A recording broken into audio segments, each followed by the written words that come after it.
The SFIA Assessment Scheme.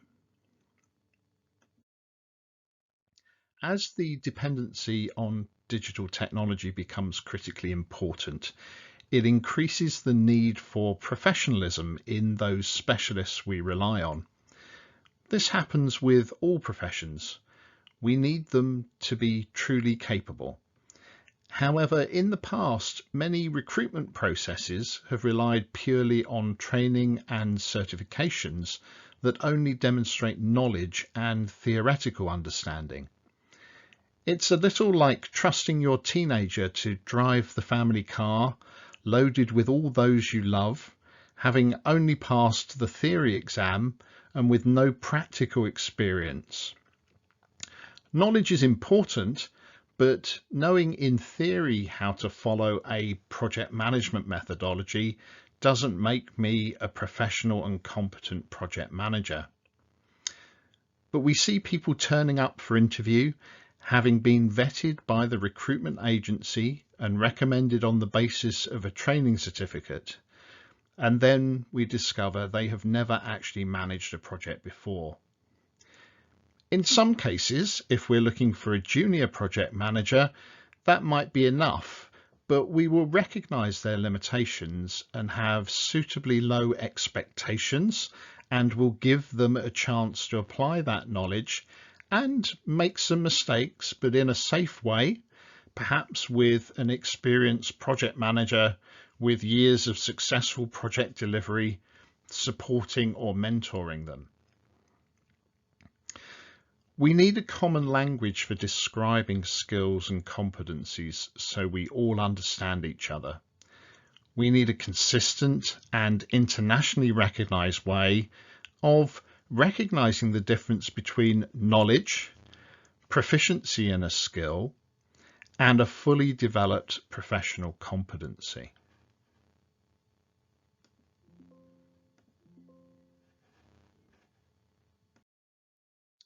Why is this structure and scheme needed?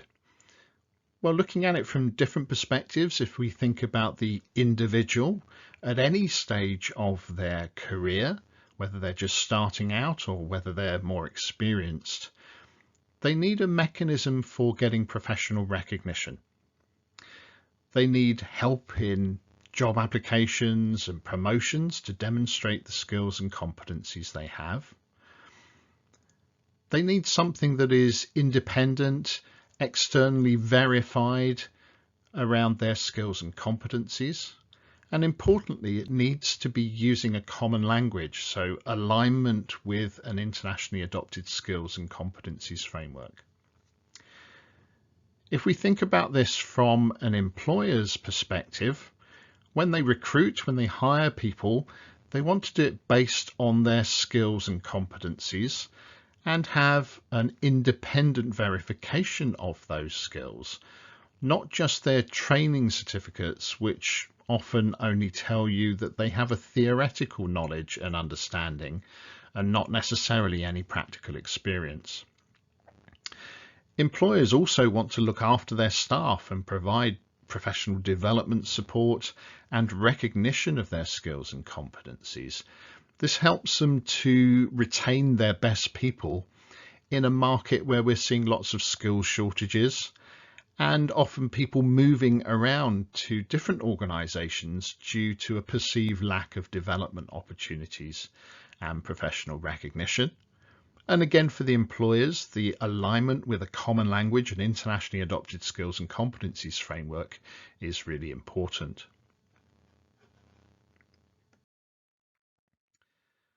From a government point of view, we can use the same mechanism to identify the strengths as well as the development needs and targets of the skills and competencies that we need in order to support strategic planning, education provision, and so on.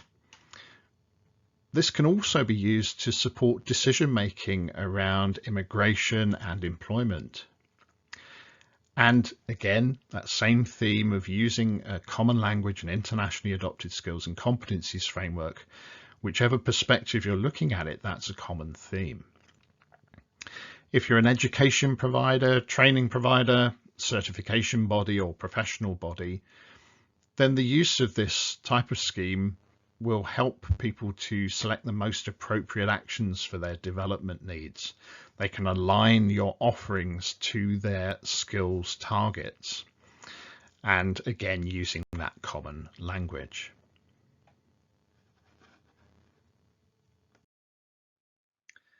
As professionals, we're on a journey through education into the working world and in gaining experience. To plan and get directions for any journey, we need some key elements. We need to know where we are now, our current location. So we switch on the satellite navigation system, we let it connect with the global positioning satellites, and our current location can be seen on a map.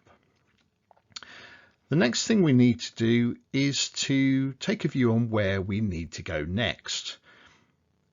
We would input the name or address or find the location that we're aiming for on a map. And armed with this information, we can plot a route or a number of alternative routes, and we can also make adjustments based on traffic conditions, diversions, or simply our travel preferences. The GPS system gives us a common framework for expressing any location, including current location and next destination. And my phone or satellite navigation system contains the map and has access to the data so I can find places and road names.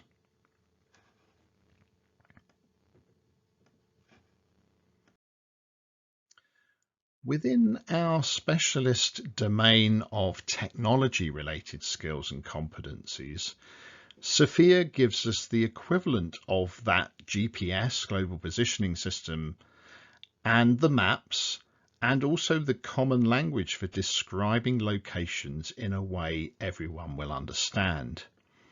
Why would we even consider creating our own skills and competencies taxonomy or framework when it will only make sense to us internally?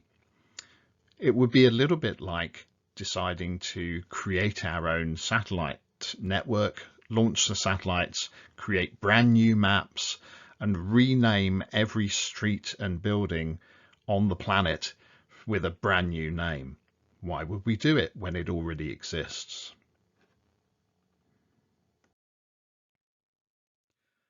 The SFIA Foundation is a not-for-profit organisation that owns and updates the SFIA framework, the internationally adopted skills and competencies framework for digital and information technology-based specialisms.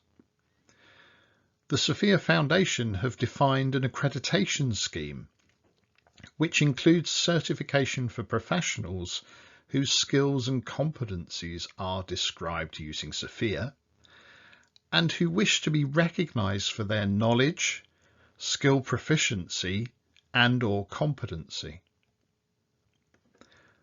The SFIA Foundation licensed some organisation as SFIA partners, such as APMG and SkillsTX, and allows them to use the SFIA framework commercially in several different ways.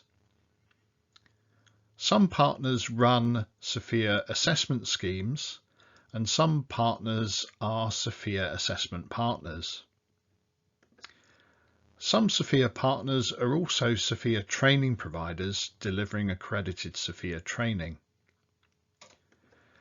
The SFIA Foundation also accredits some individuals who use SFIA as practitioners and consultants, and now also as accredited SFIA assessors to conduct individual assessments.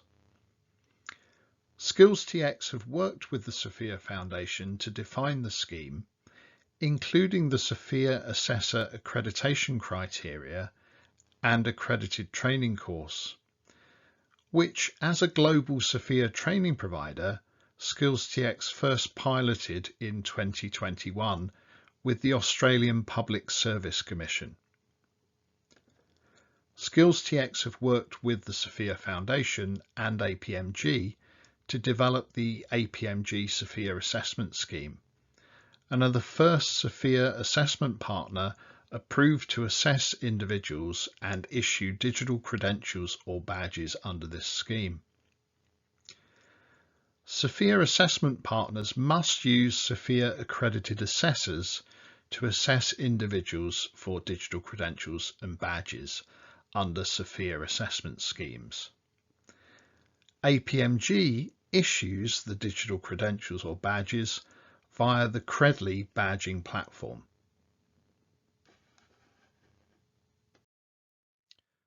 The SFIA accreditation schemes are aligned to international standards and best practices, and you can see the various roles described here from those international standards and how these organisations are involved in the assessment scheme perform those roles and ultimately can make a decision on whether an assessee has provided enough evidence to be awarded a digital credential or badge. How the process works. First of all, the assessee will complete a SFIA self-assessment. So that provides their own skill profile, listing the skills and competencies, as well as the knowledge that they think they have. Once they've done this, they can submit their application to request assessment for a set of skills. So they would identify the skills that they want to be assessed for. And also in doing that, they're agreeing to have their data sent to APMG and Credly, because that's essential for awarding the badges. We need the name and email address of the people. Then the assessee or their employer will pay the fees for the badges and for the assessment itself. A SFIA accredited assessor will then assess the individual and their evidence and determine which digital credentials or badges can be issued. The Skills TX system then passes that data through to APMG and their Credly badging platform. The platform then emails the individual to invite them to accept the badge or badges. The assessee will accept them on the Credly system, either using their existing Credly account if they have one, or setting up a new account. That data is then sent back to the Skills TX system, and an entry automatically added to the evidence section to show those badges, including a link to the badges on the Credly platform. Under the SFIA assessment schemes, assessments have to be carried out by SFIA accredited skills assessors. To become an accredited assessor, you need to meet the requirements directed by the SFIA Foundation, and that includes attending the accredited training courses and also demonstrating your experience in competency assessment and other areas.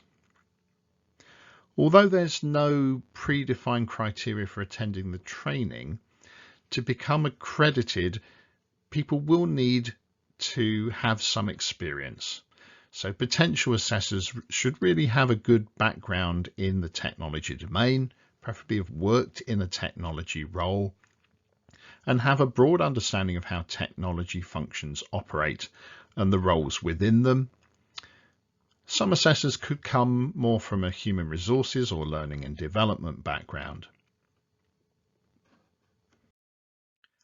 The SFIA Foundation publish a set of rules of conduct for the SFIA assessors to follow. There's some really important points on this that come from the relevant international standards for assessing people. Assessors have got to follow these rules, which include making sure that they only assess skills and competencies they're competent to assess, dealing with conflicts of interest, following the rules of the schemes. There's a clear criteria for assessing, whether you're assessing for knowledge, for skill proficiency, or for professional competency. And this mechanism is used in the training to ensure that assessors achieve consistent outcomes in their assessment. The SFIA Foundation website includes the full SFIA content, plus the ability to register and have the appropriate license, download the SFIA content. It also contains up-to-date lists of the approved and accredited SFIA partners, training providers and assessment partners, as well as SFIA practitioners, consultants and assessors, and other information that can help you in your use of SFIA. It's important to understand the difference between knowledge, skill proficiency, professional competency, and overall competence in a role. The international standards help us to define these different elements. And from ISO 17024, we have the definition of competence, which recognizes it's the ability to apply knowledge and skills to achieve intended results.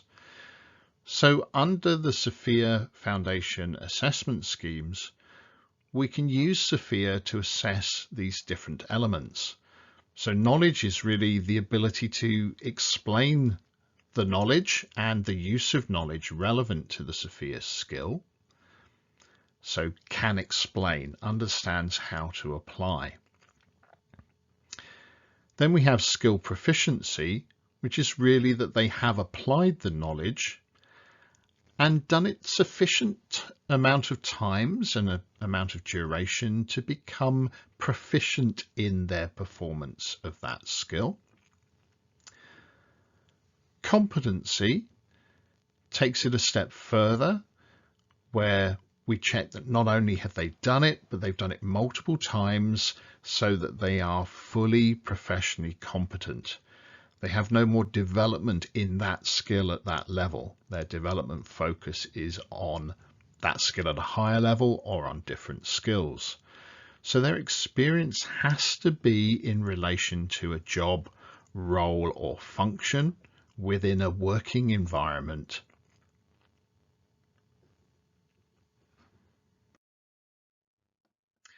Under the SFIA Foundation Accreditation Scheme, there are various categories. The first category is used to recognize people for their SFIA experience. So this is where SFIA practitioners, consultants, and assessors are accredited. Category B is for all technology-related specialists, people that have the skills and competencies that are described in SFIA. And this is the scheme under which we issue digital credentials or badges for knowledge, skill proficiency, or competency. So to summarize, the award of a digital credential or badge for knowledge demonstrates that the individual understands and can explain. If they then are able to apply that knowledge and build up their skill so that they are proficient in the performance of what SFIA is describing, that is what the skill proficiency digital credential or badge demonstrates.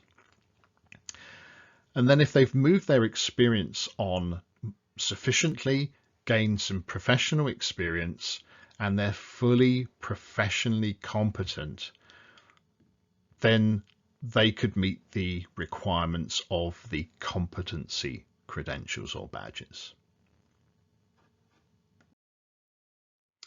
So under the SFIA assessment scheme, what is assessed? So when it comes to knowledge, an individual's got to provide sufficient evidence that they have the relevant knowledge to the SFIA element that's being assessed. So they've got to understand and be able to explain how to do what SFIA is describing. For skill proficiency, they've got to provide evidence that they've actually applied that knowledge and performed the activity that SFIA is describing to a level where their performance is proficient in that skill. So that means they must be able to do what SFIA is describing on their own without instruction.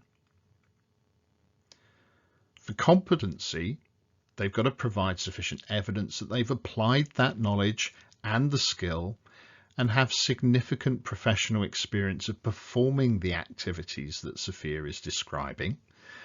That has to be in a professional working environment through the performance of a job, role or function. And they have to consistently achieve the expected objectives and successful results on an ongoing basis, reliably at a professional level.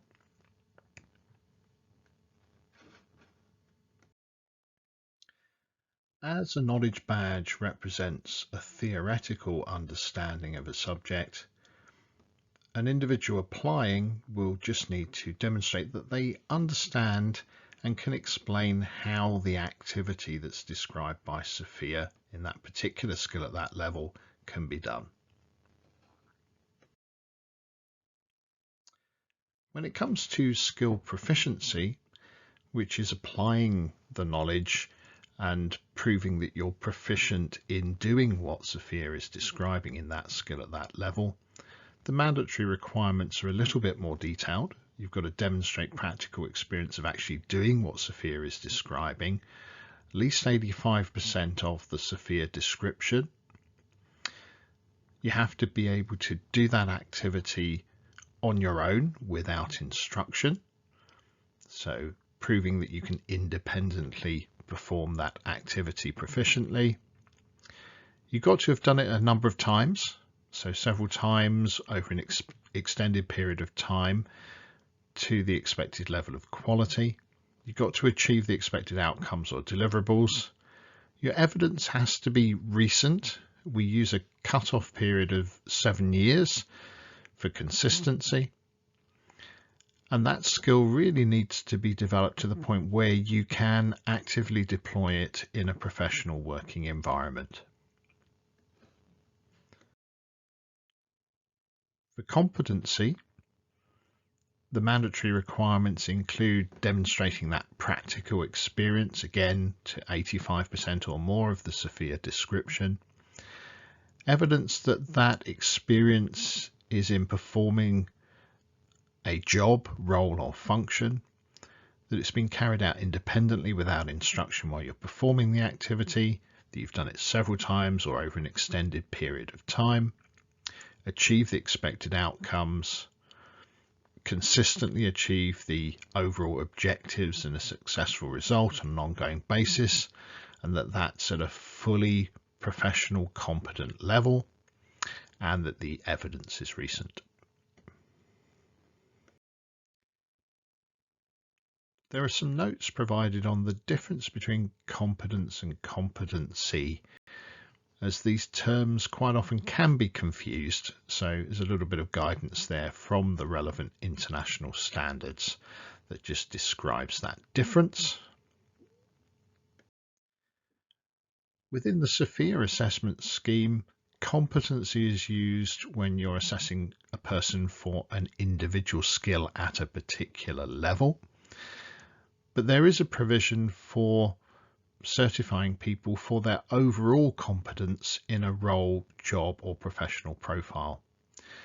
Where this is used, a role will be defined in terms of the SFIA elements that make up that role. So it will probably be multiple skills at various levels within that role. So a combination of the individual competency elements as defined by the role that's being assessed for. Please contact us at SkillsTX if you have any questions about the SFIA Assessment Scheme, or if you would like to get yourself or any people within your organisation assessed and certified for their knowledge, skill proficiency, or competency.